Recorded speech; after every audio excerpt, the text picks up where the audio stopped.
Hey, what's going on? You know who it is. You know what it is. All right, you guys, peep game. All right, triple fraud. Excuse me, Triple G appears to maybe have outbid himself, priced himself out for a third fight with Canelo, because basically that's what he's been banking on, because we already know what's up with Triple G. We'll get to that in a minute, but rumor has it, and I'll say rumor because, you know, shit can change overnight, but rumor has it that Team Canelo is ready to go another direction because they feel like Triple G wants too much money for a third fight. And keep in mind, Canelo did defeat Triple G in the last fight.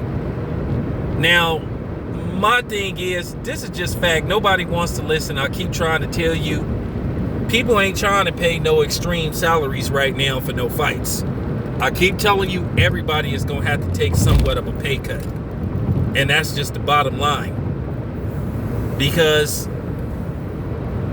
if you're going to have fights that don't have basically a live audience, and you're not dependent on pay-per-view money, then and you depended on streaming, you in deep trouble. Now, I had heard before the pandemic jumped off that DAZN was working on a possible like pay-per-view joint venture with like AT&T cable. So basically they would have their own sort of like DAZN channel, to where basically you could tune in and order their fights on pay-per-view if you didn't want to stream them. So I heard they was working on something to that sort, but nothing's confirmed yet. But yeah, they're saying that Triple G priced himself out. You know, at the end of the day, like I said, I like the fact that I was right about Triple G. And like I said, I saw the light in Triple G years ago. I knew the dude wasn't shit. I knew he wasn't about shit. And I knew he was a fraud. When everybody and they mama was kissing his ass, making it look like he was the next best thing, and I looked at his resume, I looked at who he was fighting, and I was like, this dude is a fraud. I made a prediction, and Ticket made a prediction too. We both said when real competition came to 160, he was going to start ducking and dodging, because he fought a bunch of nobodies or mediocre competition.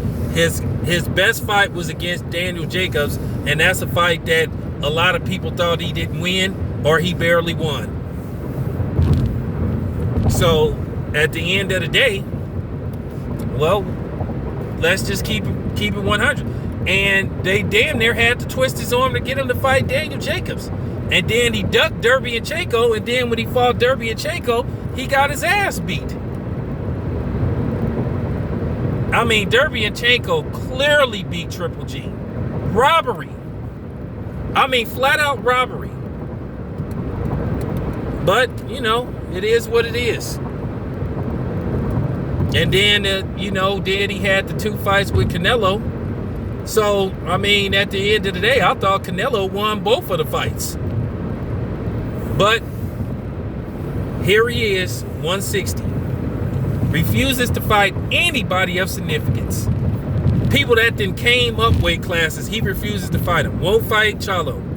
Won't fight Andrade. Didn't want to give Jacobs a rematch. But like I said, I knew this dude was a fraud when he called out Andre Ward. He said he would go to 168 to fight. I just cannot get over that. Said he would go up to 168 to fight Andre Ward. And then when Andre Ward tried to make a fight, sent him an offer, he sent it back, saying no. And then he on video saying, nah, Andre Ward, too much for me. Basically, he was just flat out lying. He was just basically talking out the side of his neck. And then you had all this hype surrounding him. You had HBO, sucking him up like he was the greatest thing that they had ever saw, saying he was the greatest middleweight. And I laughed, and it was funny. I was one of the first people, like I said, me and Ticket, that said that Triple G was a fraud. And the backlash that me and him got. I got called everything but a child of God. I got called a hater. I got called the N-word. I got called a racist. I mean, for real, I got called everything. It was hilarious. And I loved every minute of it because I didn't give a shit. Because I knew what Triple G was. I knew he was a phony. I never seen a man get so much praise and accolades for fighting nobodies. I mean, for real. This man fought truck driver after truck driver, Uber driver after Uber driver, Foot Locker worker after Foot Locker worker, and got all that praise. Triple G is getting knockouts. He's knocking everybody out. He's knocking everybody out. This is what we want to see. We want to see knockouts. We don't want to see that Floyd Mayweather stuff. We don't want to see that we don't want to see that running. This is what we want to see. This is what we want to see in Triple G. But then Deontay Wilder. Oh, Deontay Wilder is a fraud. He's a fraud. He hasn't fought nobody. But nobody can explain what's the difference between Triple G and Deontay Wilder other than skin color. And like I said, I already knew what was up with these frauds. I already knew what was up. Like I said, I'ma keep like roasting Triple G. Because to be honest with you, I ain't even gonna say he don't deserve a rematch with Canelo. But at the end of the day, he don't want to prove himself. He still hasn't proved himself at age 38. And I think it's insulting how he has got a clear path to basically unwarranted greatness by basically having that garbage god-awful resume he has.